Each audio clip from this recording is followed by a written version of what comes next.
This is Shuttle Launch Control, T-minus 9 minutes. We are preparing to come out of the countdown. We have just been given a go by Launch Director George Page. He just talked to the crew and said that he was sorry about the 1-hour delay, but wished them a good launch. The Commander, Jack Lousma, said that he appreciated the fact that they have the hopes and the prayers of the American people with them on this launch. About 1 minute away from coming out of the countdown. Following ignition of the solid motors and liftoff of the vehicle at 11 o'clock, the vehicle will take approximately 7 seconds to clear the tower. At that point, the shuttle velocity will be greater than 100 feet per second and increasing. When the velocity reaches 121 feet per second, the vehicle will begin to pitch over, followed by a roll maneuver to align it properly with the flight azimuth. At 44 seconds into the flight, the vehicle will encounter the greatest structural loads on it, and the crew will reduce the main engine thrust to 72%. At 1 minute and 3 seconds, the vehicle is through the max Q area, and the crew will increase the thrust back to 100%. 10 seconds away from picking up the countdown. During this hold, the launch team was briefed on the way in which a halt can be called. And we're at T-minus 9 minutes and counting. The launch events are now being controlled by the ground launch sequencer from now up to T-minus 25 seconds when they switch to the onboard redundant set launch sequencer. The ground launch sequencer is part of the launch processing system and operates by relaying commands to the computer's onboard computers, which they then report back to the launch processing system that the commands have been executed. The primary job of the computers is to check that all of the launch commit criteria, such as propellant loads, temperatures, pressures, and other measurements, are proper. To CCSE. The Launch and Recovery Director has ordered the chase planes to take off.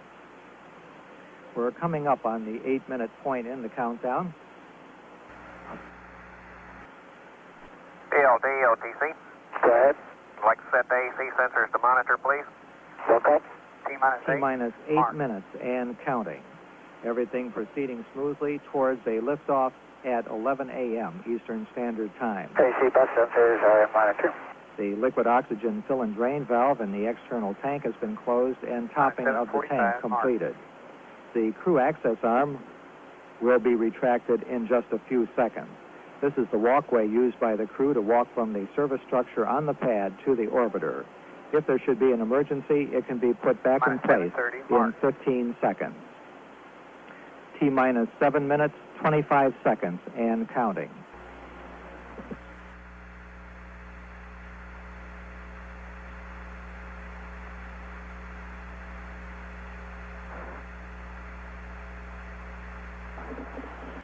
T-minus 7 minutes, 10 seconds, and counting. Coming up on just a few seconds away from crew access arm.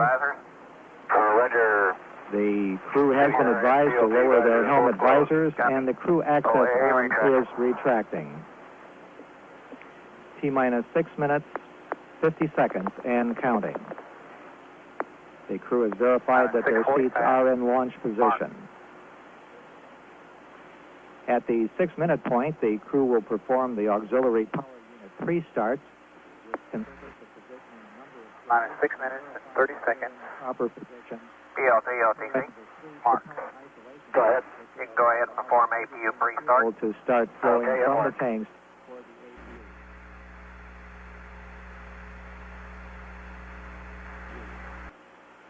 Minus 6 minutes and 15 seconds.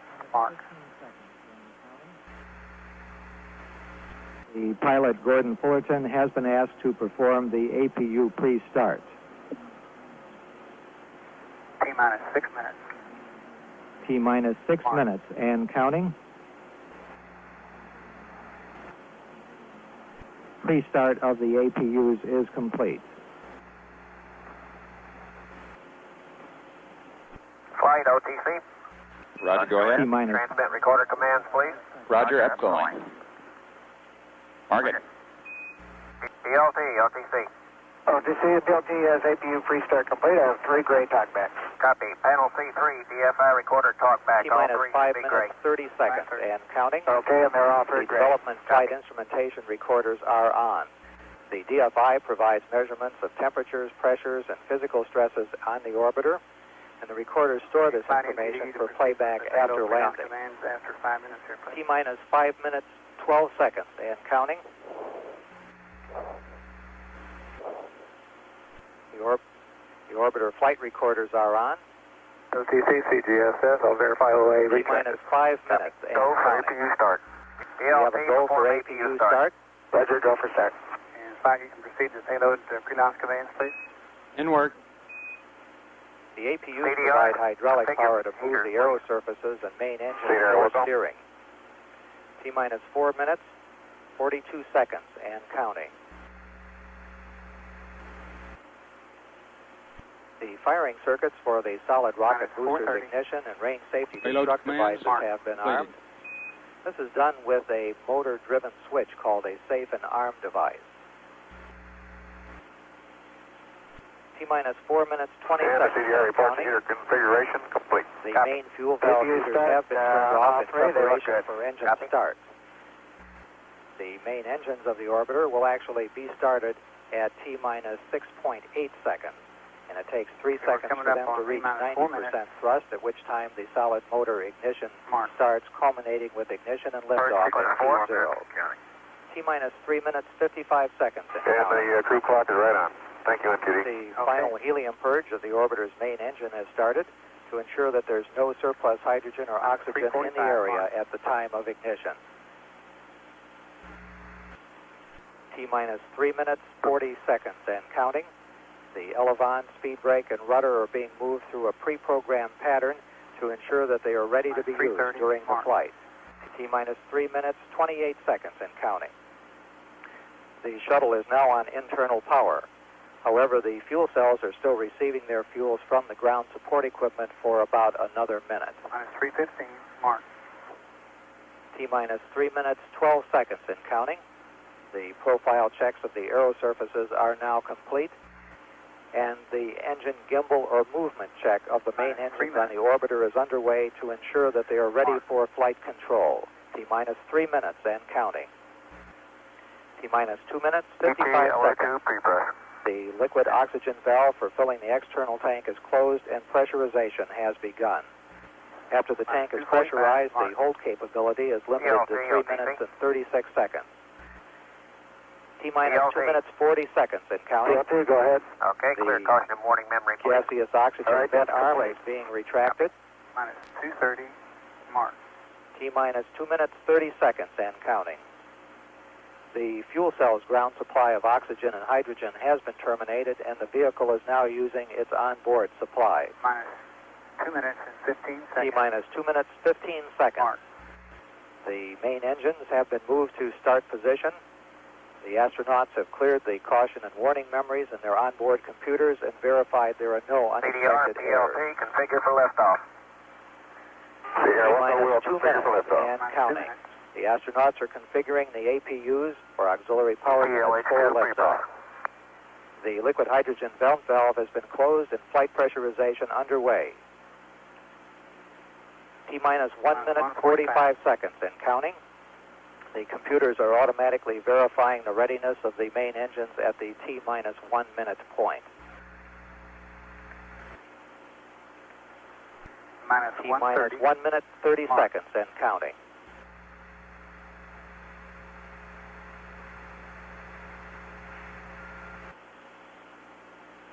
T-minus 1 minute, 20 seconds and counting. Minus 1:15. T-minus Mark. 1 minute, 15 seconds. The liquid hydrogen tank is at flight pressure. Coming up on the 1 minute point in our countdown. 1 minute Coming up on prior to T-minus the 1 minute. liftoff of the third Space Shuttle mission. T-minus Mark. 1 minute and counting. The firing system for the sound suppression water system on the pad is armed. T-minus 50 seconds and counting. T-minus 45. We're 14 seconds away from switching command of the countdown from the ground computers to onboard computers. The development flight instrumentation recorders 35. are on. T-minus 33 seconds and counting. The Gox vent arm is 30 fully over, retracted, sequence start. and we're switching control of the countdown to the onboard computers. T-minus 25 seconds. The sequencer on the orbiter is now controlling the final seconds. T-minus 20 seconds. T-minus 15, 14, 13, 12, 10. We are low for main engine ignition. 8, 7, 6. We have main engine ignition. 3, 2, 1, 0. Lift off. We do have a lift off. SRB ignition. Power clear. Roll it over, Houston. Roger, Columbia rolling. Houston now controlling. Mission control confirms roll maneuver starting. Point to the blue sky, Houston. 20 seconds. Thrust looks good. Roger, sounds good. 26 seconds. Roll maneuver completed. 30 seconds. 1 nautical mile in altitude. Throttling engines down now to 68% as programmed.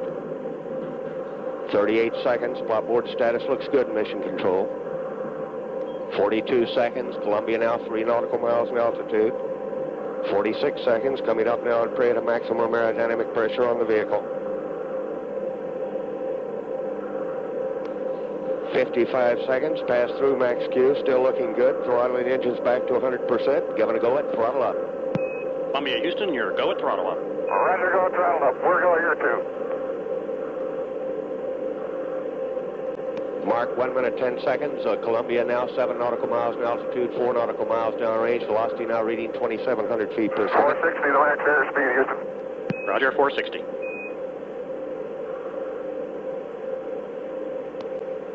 Mark 1 minute 25 seconds. Columbia now 11 nautical miles in altitude, 8 nautical miles downrange. Okay, we got a free on loop light, Houston.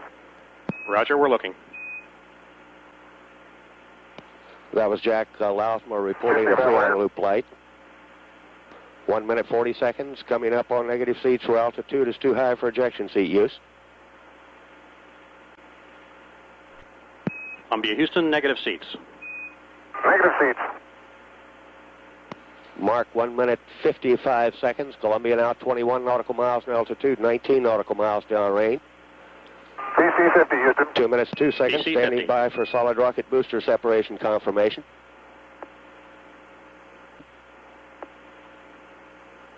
Okay, there's 103. 2 minutes 15 seconds. Confirm solid rocket booster separation. Roger, Columbia, we confirm guidance converged. 2 minutes 23 seconds. Onboard guidance is converging as programmed. Columbia is now steering for a precise window in space for main engine cutoff. 2 minutes 30 seconds. Standing by for 2-engine TAL capability. Bingo converge at 8:35, Houston. Roger. Columbia, Houston, you have 2-engine TAL capability. Roger, 2-engine tail. 2 minutes 45 seconds. I'd call up by CAPCOM. Terry Hart says that Columbia now has a 2-engine auto landing capability at Roto Naval Air Station, Spain. Columbia now 42 nautical miles in altitude, 58 nautical miles downrange. Okay, Houston, looks like the water ball is working real good. Roger, copy. Boy, the first part of this ride is a real barn burner. 3 minutes 10 seconds. Columbia's 3 main engines. And we got some flakes going by the window. We got some just right after liftoff. Roger, we copy, Jack. Yeah, it looks like a blizzard out there. Lots of white little flakes. Roger. 3 minutes 30 seconds. Columbia now 51 nautical miles in altitude. Return status check and mission control by Flight Director Tom Holloway. 3 minutes 40 seconds. Lousma and Fullerton given a go to continue. Mark 3 minutes 45 seconds. Columbia now 53 nautical miles in altitude, 104 nautical miles downrange. Really moving out now. Velocity now reading 7,800 feet per second.